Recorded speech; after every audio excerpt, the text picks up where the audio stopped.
three uh, three major topics we're going to go through today. We'll try. We'll do our best. And as always, first one's going to be a sensitive one.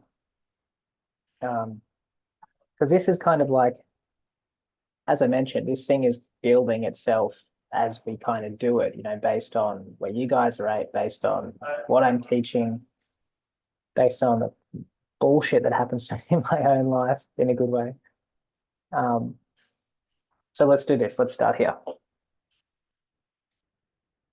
What what we must avoid, what we must avoid as people is uh, personifying our world and culture as bad. People have done wrong. Governments have done wrong. We've got to you've got to get out of that at some point. Uh, it only limits you, and I'm not talking about I'm not talking about like a projection psychological thing. I'm talking as an evolutionary thing. Lift your mind out of the place where you believe someone has done something wrong, because nobody's in control. Nobody's in control. Nobody's in control of anything. So what we're working with here is the fact that we have been in a big evolutionary drive. Evolution, things evolve and we get a sense of moving forward, correct? Like evolution, things are moving forward. What should happen around us? When the turn happens, that force reverses itself and becomes an involution force. Involution, we go back in. For whatever reason, who knows? I'm not in cosmic government, but we are the people that have to handle the involution force as it turns around. And so, like, evidenced by many facts, you'll see our entire world soften. People will take longer holidays. People will go slower at work. People won't want as much. Everything like you will all want to simplify your life, correct? Just give me a thumbs up if people are feeling that. I want to simplify. Yeah. So we have to deal with this involution force, this reversal. We can call it many things. This surrender force, river of insecurity, whatever. But this whole notion of dealing with this reversal means this. It means that we're going to be unwound off our egoic values and material values, whether we like it or not. Whether we like it or not, we're going to be unwound from them. Because in times of involution, the law of sacrifice kicks in. The law of sacrifice is a law of nature. As we get, everyone here is going to become more internal. Everyone's going to become more internal. You're going to value internal experience over external experience because of this involution drive. But as we turn around, the law of sacrifice will kick in. You're going to be asked to sacrifice things. True? Is that happening? Oh, we're so on the money here, team. We're so on the money. This is so good. The law of sacrifice.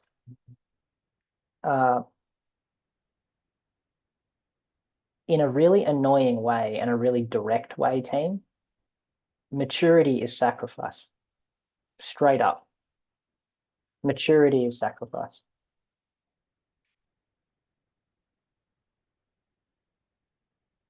And so if you're being asked or even demanded to sacrifice things, don't be a victim about it. Don't be a victim about it. Everything you're being asked to sacrifice is for your own maturity. It's for your own maturity. I see some laughs and some other funny things going on. What's happening right now?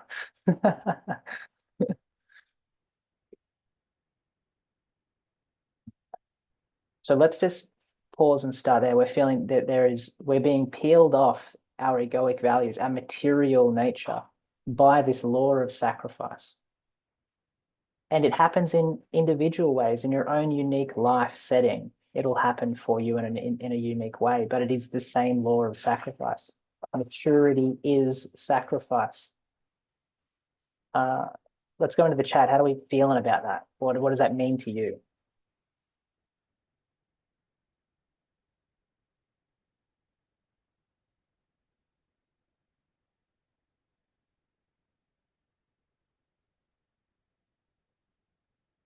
Solid turnout again, team. Thank you. That's great.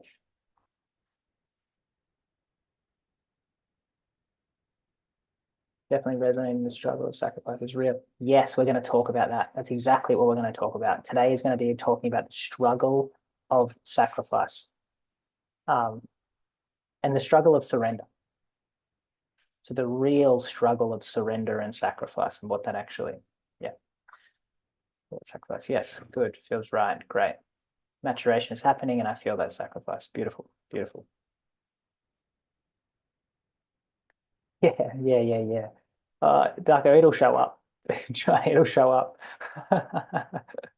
It becomes obvious. Beautiful. All right. This law of sacrifice. No one can get out of it. No one's going to get out of it. It's going to come. It's coming, and it doesn't stop. Maturation and authenticity, you can kind of say, go hand in hand. And so as you become more mature and authentic, the demands only increase. The demands only increase on the level of sacrifice. They don't get less. A lot of our life as a separate individual is actually seeking for relief. Majority of it, actually.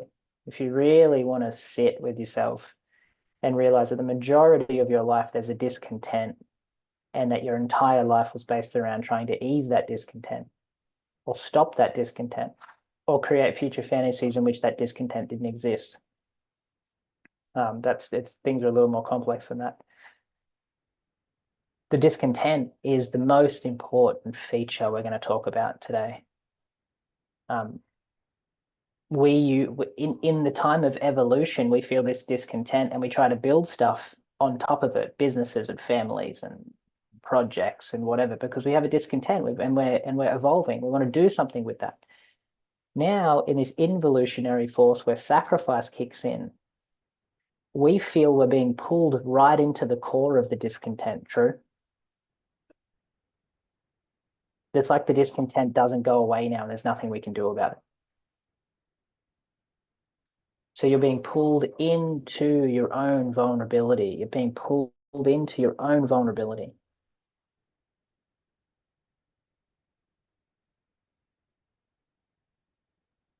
We get the involutionary force pulls you right into the discontent. And as you're being pulled in, you're being asked to sacrifice things.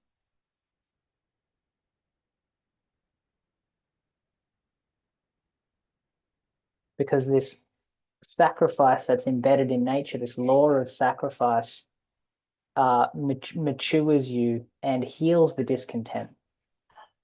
It actually, in the maturation process and the process of sacrifice, surrender, suffering, all that jazz, is the unveiling of what the discontent is. Darko's just nailed it there. There's peace in all this, even though it feels kind of wild. Because it's authentic, there is peace. There's peace and love imbued in this whole thing, by the way. It's not just dry, raw suffering. There's peace and love imbued in the whole thing. So let's do it. I hate this bit, team. What I'm about to do, I hate this, but I can't stand it, but I have to do it. It's so annoying. So last night, sitting there doing my usual thing, whatever that is. And just the unbelievable recognition of, the world is suffering, team. The world is suffering. Every person is suffering. And I'm not talking I'm a little bit depressed, I'm a bit anxious. I'm talking alone in the corner, quivering suffering. Like that is what's happening in people's lives. That we wake up, have the coffee, put the face on, and do our fucking best, to keep up with the bullshit. But truly, underneath there is immense um, emptying happening. And it's dark corners of people's mind, because this is what I mean. Like, this is what I mean. We can't make it personal and say, oh my God, the world's fucked, we're all dying. It's not like that. A correction is happening, an involutionary force is happening, and we are the suckers that have to ride through the dark corners of our own mind, the dark places of our own heart that we got lost along the way in this evolutionary force that's not personal, it's just how it goes. So what the hell do you do with very, very deep suffering that has no personal agenda, no attack, no trauma, no betrayal? That's where we're at. Like, this is what was happening to me last night. Like, holy shit, what do you do with people that are in the depths of hell and it's not personal? There's no cause and effect. There's no da da da da da, whatever. What do you do with that? Well, there's only one archetype that can handle this situation. There's only one archetype that can handle it, and it's the shamans. The shamans know how to guide the collective experience. That's what they've always done. This is why plant medicine is coming back really strong. This is why shamans are being molded from the inside. They don't even know what's happening to their life, but they're being taught a skill from the inside out. The shamanic approach and the understanding of the tribal nature of shamanism is how we guide people through this. That's what happened last night. It was fucking rugged. And shamans deal with suffering in a very shaman way, which is they get out of the way, they sing, they drum, they breathe, they sit, they create a space for change. The wheels are turning, team. And so my kind of invitation today is to shaman yourself through life. Shaman yourself through life. Have a space at home that's very dedicated to this mystery. That is an inviting place where you can sit and roll around and breathe and sing. Sing, God damn it. Sing, sing, sing. The singing voice is the shaman guide. Have one line. I don't care that you sing over and over and over. But singing during this, humming, whatever, you'll see it'll usher you through windings of the heart that well, our culture can't. Your own singing voice will. Even better if you've got someone else's singing voice there. Why do shamans use drums and sound and singing? Because no one's suffering. They're ushering through change. They're shamaning through change. So yeah, we have someone with a bloody voice in this group. So this is what we're going to talk about. We're going to talk about you're going to be asked to sacrifice and surrender and soften into suffering. And this suffering can drive you mad if you cling. If you cling, it'll drive you mad. So suffer with dignity. Sit in a good meditation posture. Don't be weak. Don't be a victim. Sing, breathe. The shaman is the approach.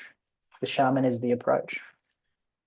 And it makes sense because when the external world gets out of control, kind of loses its balance and goes crazy, the only thing to bring it back is nature. And the shaman is just a raw extension of nature. They're not really that human.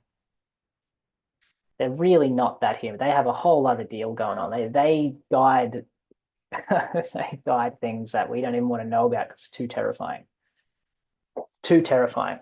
I spent 5 hours with a Mongolian shaman last year, and I never ever want to do it again. Ever. I'm done. I'm done with shamans, to be honest. They are fucking the most terrifying thing you can ever come across a real one. Never want to do it again. Well, this would be heaps of fun. I'll go have a good time. What a spectacle. No, there was mind reading happening. There was time changing. I couldn't wait to get out of there, to be honest. And then I had wild anxiety for like 3 days because I thought I was going to die. So, okay, let's talk about, um, actually, let's pause. It's only 20 past. Uh, yeah, music is fine too. So music is fine. But how do we feel about that? This is not personal. There is large scale change, and the approach is the shamanic approach. Seems true to me.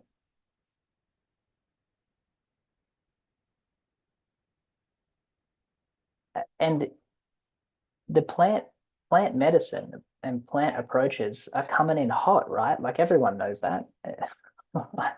I know people that are administering plant journeys that absolutely shouldn't be. That's how much it's coming into the culture. The plants are returning. And if you haven't dabbled but are curious, absolutely try. The plants are right in line with the change that's happening. Small dose. If you want to dabble, start with small dose marijuana, small dose cannabis, and see how you go. Eat it, smoke it, try it. But plants, uh, the material nature is so dense, guys. The material nature of life is so dense, and we're all stuck in it in a pretty dense way. What every plant medicine does is dissolve boundaries. It dissolves boundaries. So does suffering, dissolves boundaries. And every time you dissolve boundaries, what's left over is clarity. Every single time. So this law of sacrifice, this involution, this being drawn into the discontent is a drawing through your own boundaries. Longing for something you don't even know what you're longing for. There's a homesickness to it.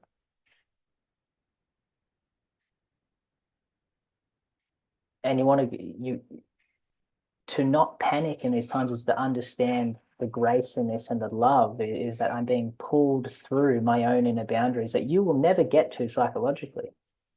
You'll never get to them. They're too deep.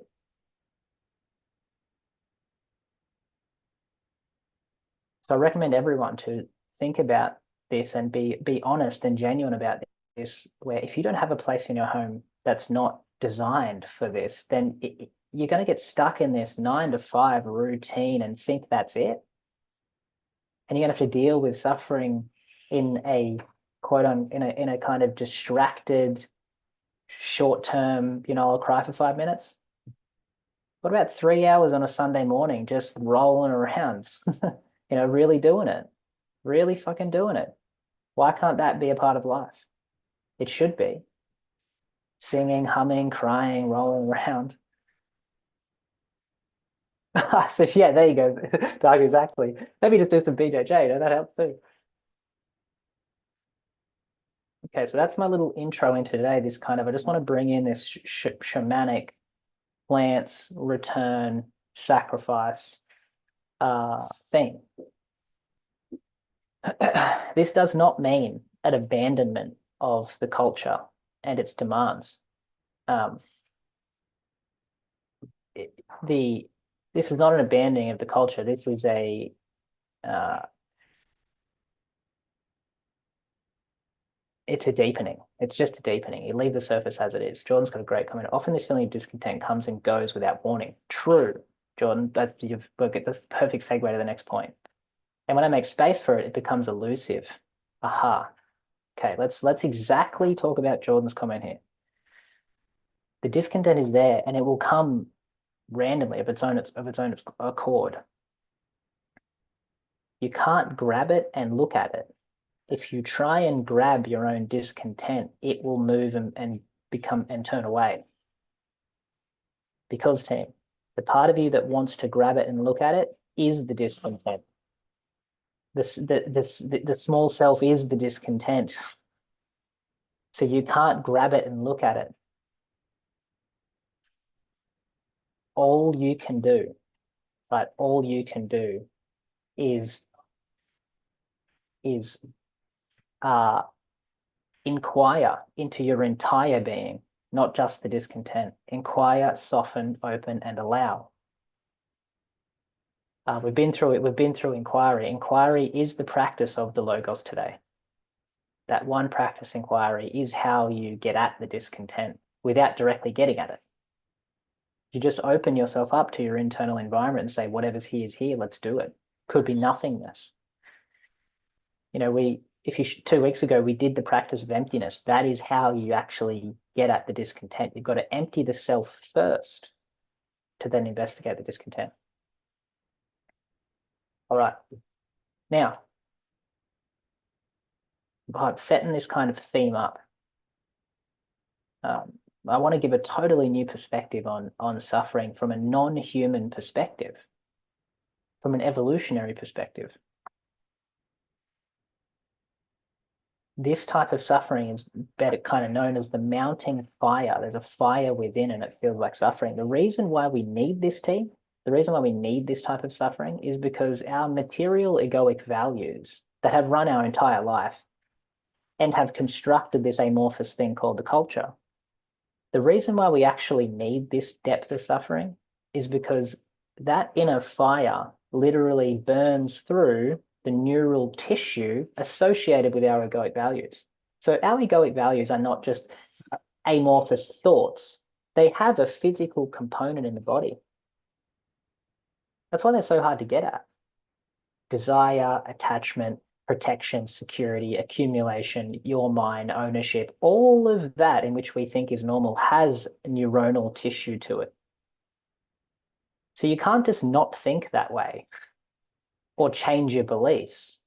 The physical component has to be burnt through in longing or suffering or stratification or emptiness or hollowness or whatever it is. Intensity burns through the neuronal structure for good, for good. You know, a great quote. You won't know freedom unless you lay your body and your heart on the funeral pyre. And that's a quote that's basically saying everything has to burn, including the body. So I've had moments of, I don't know, 45 minutes where I was pinned to the floor because I thought my skin was on fire. And you can't do anything. You can't do anything. This is the mounting fire. This is the deep internal change that happens in the human soul. And we're capable of it. That's the coolest thing. Where all of us are completely capable of this potential. So the law of sacrifice and the mounting inner fire is what we're dealing with here. Now, I talk about it like it's a given, like it's a self-evident given. But you can continue to live your life and not experience any of this. Like you could by choices and views and beliefs. So my question to you, which I want you guys to go in the chat panel, my question to you is, are you avoiding suffering and how? Are you just flat out avoiding it? Because you can. Everything I'm talking about here is you don't have to do shit with it. You can continue along exactly as you are. So let's go into the chat panel. Are you avoiding suffering and how?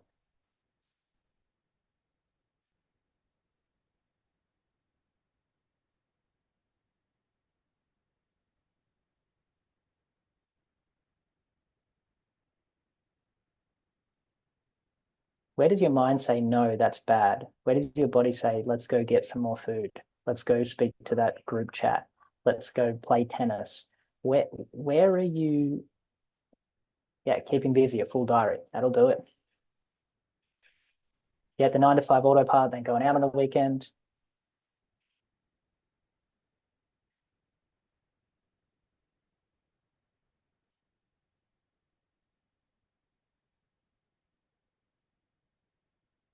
yeah, this is, there's it gets really tricky, and yet your self-honesty is the only way to do this because sometimes you won't know whether it's avoidance or I genuinely need to do this thing. It's scary. There we go. There we go. Yep, scrolling. The idea of losing the self and desires is completely scary. That's absolutely true. Because you guys will have, I can't say that. Uh, you will have no, you'll only have to use faith because you'll have no idea what's on the other side. You'll have no clue. Keeping busy depends on the week, months. Yeah, dive into it when I avoid it. I find myself trying to make major changes. Even when the flow is actually, that's a great one. Trying to make major changes in my life, even though the flow is really good. That's a great one. Running around on the top, trying to get things in order when it's all happening for you. As you grow, new level of stuff, intellectualizing too much, that's a really subtle one, Dan, but it'll turn it off. Like this force is so, what I'm talking about, the world I'm talking from is so subtle, it's like a turtle. If you think about or intellectualize something or create a concept, it'll just go, and then you're floating around on the top again, thinking the same thing, doing the same thing. Focusing on attachment, pleasure, beautiful, faith. What else is left in the burning of suffering? Faith. Yeah, here we go. Good, good, good, good. Okay. So I find myself questioning the content, feeling when I'm in that space. Yeah, yeah, yeah, yeah. This is good. This is good. All right. Team, inside this suffering, it dissolves your internal boundaries. That's what it does. Inside these internal boundaries, knots, let's call them knots. Knots will release their content. So what I'm saying, that when I sit there in my room last night and I'm wailing because I'm coming into contact with how the dark suffering is happening. It's because inside these knots of consciousness, when they get touched by the fire, they release their contents. So you don't know what you're going to come into contact with internally, inside the content of suffering. Team, people right now in this very moment are living out their worst fears inside of them as if and experiencing them as if they're real. People are living out their worst fears in their actual life right now. Their worst fears ever, people are living. There is no medication for that. There is no framework. There is singing and breathing and drumming and plants and each other. Like that's so everything in your life. This is where you have to, this is very private work in your own heart that you will know. Only you will know. Everything in your day-to-day life. Yeah, people having nightmares, people having and living through it. Everything in your day-to-day life is necessary, but also could be an immediate distraction from suffering. You have to be that subtle. You still have to get up, go to work, do all the things, do all the things as an individual. But any one of them can double as a distraction from your own suffering. Any one of them. Go to the gym, study, all of the good things can also double up as distraction. How do you know? How do you know? That's the question. How do you know? Go for it.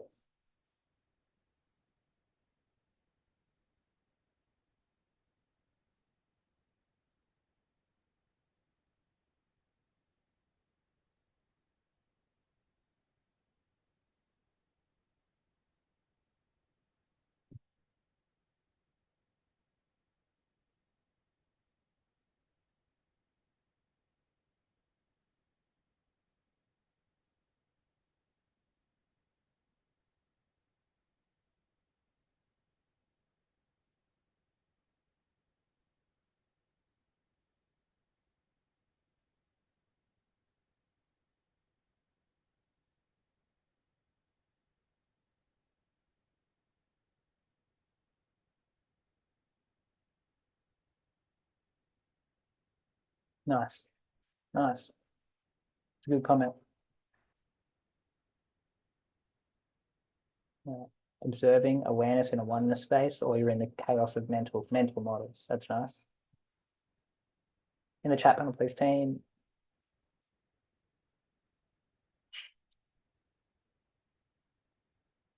You know when you know. Yeah, nice, Jordan. Gotcha. You just know when you know. So it's moments of peace and clarity that show. For me, it's more practice of stillness and the sense of discomfort becomes the moment. Nice, Dan. Dan, good, really good. Feel that moments of peace and clarity show themselves through the fog. Okay, let me try and give it to you really clearly. When dealing with such deep inner change that comes whenever, uh,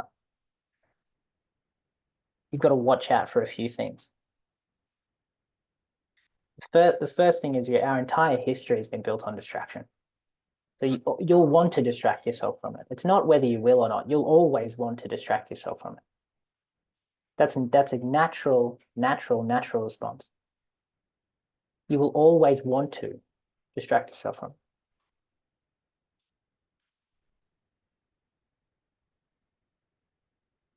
Now, here's the kind of bifurcation I want you to look out for. If you are doing anything for a sense of relief, it's inauthentic. I'm going to go make this call. I'm going to go to, if you do anything external for a sense of relief from yourself, it's a version of inauthenticity. What in fact it is, in the moment of the discontent, if you want to distract the suffering, the longing, whatever it is, if you choose to do something over the top of that in that moment, your loyalty is with the culture and your family. That's the psychological component. You're being loyal to culture and family. And I'm not talking immediate family. I'm talking parents, the bullshit parent stuff, not immediate family. Another way to say it is you're being loyalty to culture and your own conditioning. You're being loyal to that in the moment, because when you choose to relieve, you're saying parents and culture are more correct than me. Is that too direct? Can I say that? I don't even know where that come from. Okay, sweet. On the other side, right? The true essence of the individual soul, that there's only one Darker, there's only one Mel, there's only one Heather ever made, right? Ever made. In that moment of the discontent, can you, instead of being loyal to mind and culture and conditioning, can you be loyal to your authenticity and go, I'm suffering, I'm upset, I'm longing. Can you go that hard into it as a reclamation of authenticity, if anything else? Be as you are, be as you are, be as you are. I've rocked up to calls like everywhere, you know, and you kind of just get used to like, oh, well, you know, too bad, too sad. You're going to get me as I am. Because I just couldn't, I don't know, for whatever reason in me, I didn't have any defense. I didn't have any defense. It would just kind of sweep me up and then it was just ride it out. I have a very weak, that's not even true. I have zero function of repression. I can't even do it. Just sad, elated, ecstatic, empty. Just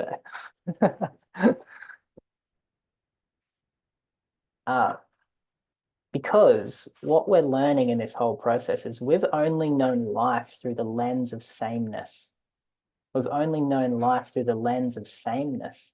Same feeling every day, same routine, same bullshit, same coffee, blah, blah, blah, blah, blah. We only know sameness. And sameness gets terrified in the face of suffering. But suffering doesn't last forever. And it waters the plants of you so greatly that what you get is dynamism. You get a life of change, difference. Every moment is anew. Every moment is fresh and new. It's almost the eternal life of every moment is so different. There's no security in it. Security is in the sameness. But There ain't no security in it, but it's alive all the time. We're finding our life again. And I'm talking the elan vital, like the life energy. It's very dynamic. Um, my honestly, my poor wife, seriously, because like I'd just be driving and I'd just be streaming tears, and I'd just be fine. Like, and she'll be, like, oh my God, you're so upset. I'm like, no, this is actually one of the best experiences of my life. We're just going to get Guzman. So, like, sit down. Just streaming. Um, all right. Key feature. Can you be so aware of when you're doing things to distract? And do you have the balls, the courage, the honesty to go, no, the most important thing now is my feeling. The most important thing in the world right now is my feeling. How can it not be?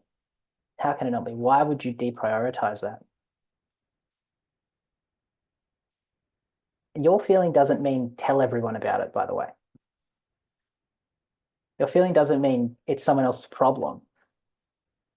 I'm just saying your feeling and your contactfulness with it is the most important thing. So if the cogs are turning, why not leap in? Why not jump into it? Why not absolutely jump into what I'm saying? Can you guys actually have a crack at answering that, please, into the chat panel? Like, why go tiptoeing? Why do that? Why not just dive?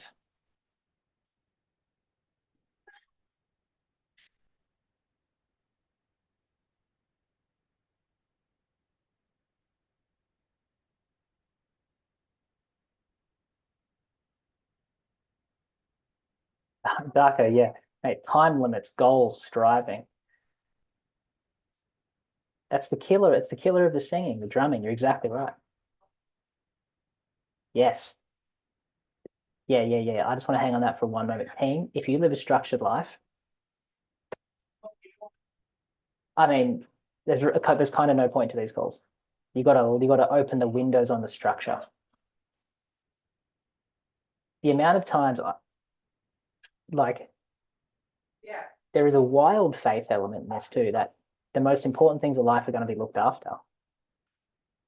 That's another part of this is if you're going to follow along and prioritize this process, you have to trust that the things that are important in your life will be looked after. I love this one too. Let's talk about this. Your process, your change, whatever we're going to call it, fear of hurting others and collateral damage.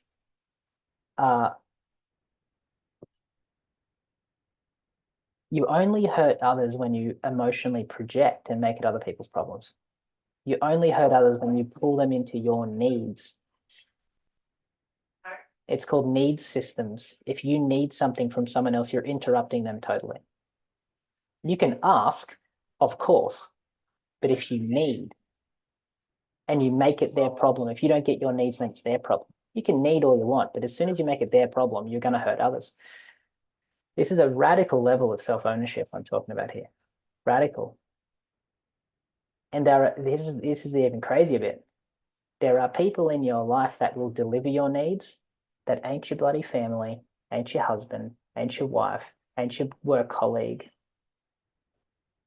There are other people that are ready and willing and want to serve you those needs for this process. Can you open the windows and doors on your life enough to realize this? That, like, we're in the trust tree, right? We're in the trust tree. Um, I have some clients in they're females, normally younger, that they can't do this with their partner, boyfriend, whatever. They can't because he can't hold the space. Just can't do it. Not essentially strong enough. So they come to me with very relevant, difficult things, which causes tension at home because the boyfriend's going, "What about me? What about me? You don't tell me." And I just tell my clients straight up, just tell him straight up, you can't hold me. You can't hold the vulnerability. You're too weak.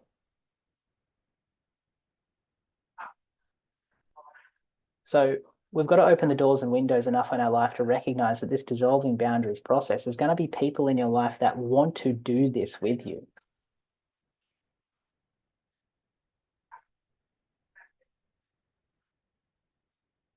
Yeah. Some actions that need to happen can sometimes feel like a step backwards in some actions that need to happen can sometimes feel like a step backwards and immature in a way. Darko, that's a good one too. Yeah, that's what Darko's saying there is that this will challenge your mental models, all of your mental models of morality, goodness, all of your mental models of how you think it should go or how you think it should be will be challenged down to their core. My ego wants what it is going to have if you work within the culture. Make it what, yeah, nice. But time to let it go. Perfect. Where wrong time, wrong place to be experiencing the demands of work. So don't have to put aside. Oh, guys, this is it, right? This is it. This is where we're going to finish off the call. Where the two oceans meet. Where the two oceans meet. And the two oceans are the following. The current and real demands of your individual life. Current cultural demands of your individual life. Because we have an economic culture and an economic time-bound culture. That's ocean number one. Ocean number two is this deep, mysterious process going on, which everyone seems to be touching in their own way. That's ocean number two.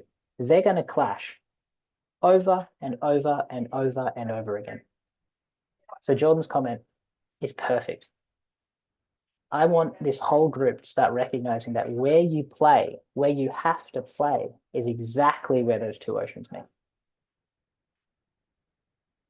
Your authentic process of individuation and return and the cultural demands that keep going, they will clash. And it'll work through your own, this, where the two oceans meet, will work through your own shit. Like I'm watching people now, they call me or message me, and they're doing their childhood therapy themselves. They're doing their inner child work and their parental stuff themselves. It's just happening inside them now. So guilt and letting people down and I'm not good enough and blah, blah, blah, all that stuff, let it burn where the two oceans meet. It's going to do it for you. Don't pay for therapy. Trust me. Don't pay for it. You don't need it. If you can sit where those two oceans meet of my individual life with cultural demands and this process that's actually happening, it will clean you out in the best way possible. So, team, loved ones, move stuff, prioritize this, tell clients to wait, tell your wife, husband to wait, work it, work where these two oceans meet. And you're going to have to get subtle. You're going to have to get subtle. And if you need an extra 20 minutes before a call, you say to a client, I'm really going through some stuff. I'm working it. Give me 20 and I'll be with you. That's where we need to be as people. That level of here I am and here you are. Are we willing to do that? Are we willing to be like that with our loved ones? I'm suffering and I'm working it, but I'm here with you. What do you need? How can we do this? Can you walk that line? You know, can you be a person where those two oceans meet? Giving respect to the culture and the demands and a loyalty to your true, deepest self. And honestly, and fuck other people. Fuck them. You got your own shit to work with, and your work on yourself only helps other people. And that's fact, by the way. Every second you put into this and yourself, you are only opening up the windows for other people's lives. It's called naturally liberating everything that you see. The more liberated you are, the more naturally you liberate people around you. And that's the only gift we want to give people is more freedom to be them as they are. What's it like when you're around a human being that just says, I just want you to be exactly who you are, messy, dark, scary, angry, lovable, whatever. That's all I want.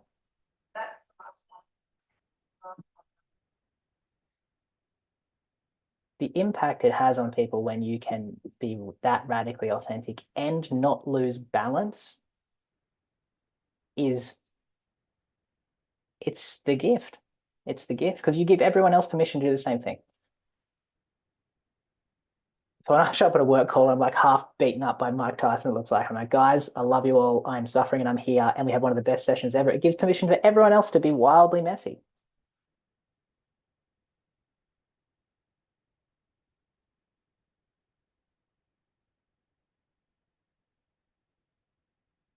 And you bring the body. Like, this is the craziest thing about this process.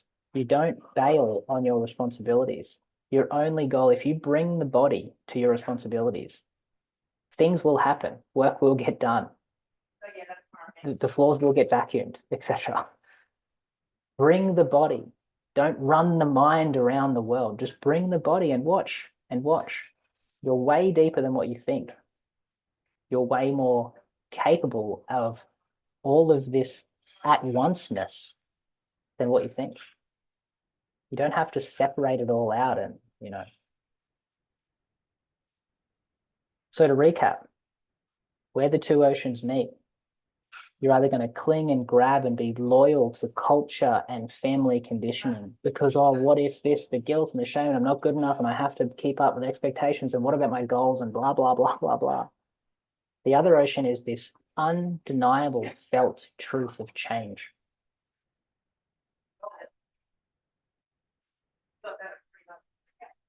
And can you release the male ego? Because the ego is male. Can you release the male ego and soften and allow and trust?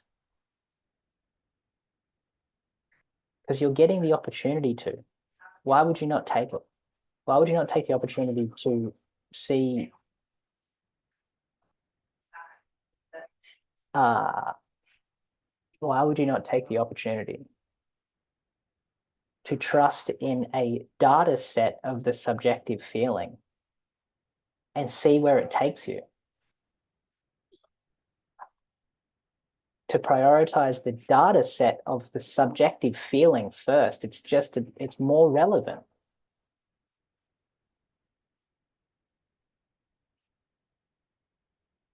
Can you feel your way through life as a priority and go where the chips land is where they land? Because all of your sense of not being valuable or good enough, I'll tell you this right now, every single ounce you have in you of I'm not good enough, I'm not valuable, nothing, I feel impotent or inadequate.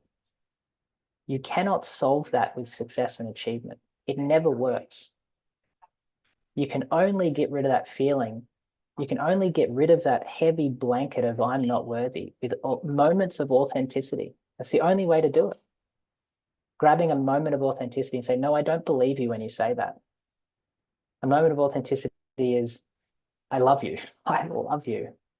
A moment of authenticity is, you're selling yourself short and you know it.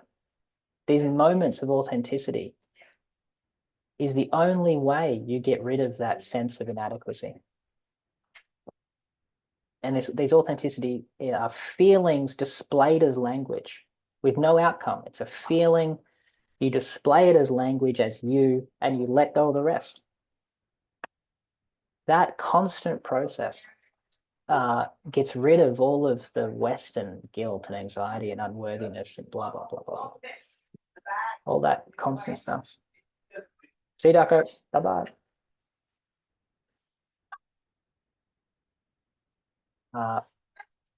So that's the summary. If you are running about your world and doing things as a form of relief, stop, sit on your hands, and shaman your way through whatever's going on.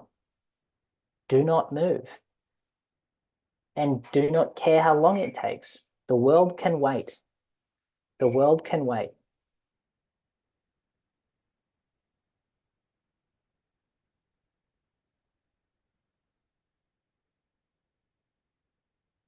Okay, I think that's it. I think that's it. Shaman, Lord of Sacrifice, two oceans. Yeah, like how treating suffering, we treat suffering as this scary thing that we need medication for and we need to call someone and support. What if suffering was this opportunity to sing and roll around and drum and breathe and light incense and, you know, and I mean, fuck, how cool. People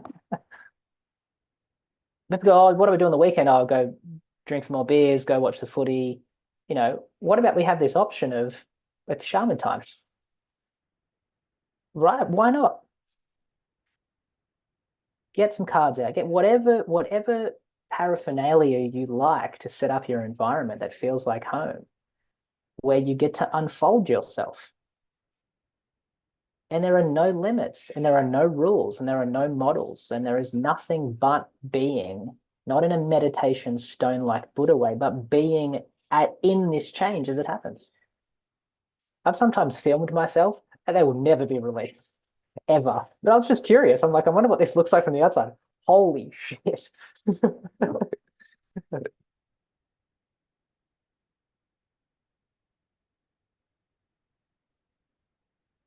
Cool. All right, team. Anything else? I think we're done. We're done.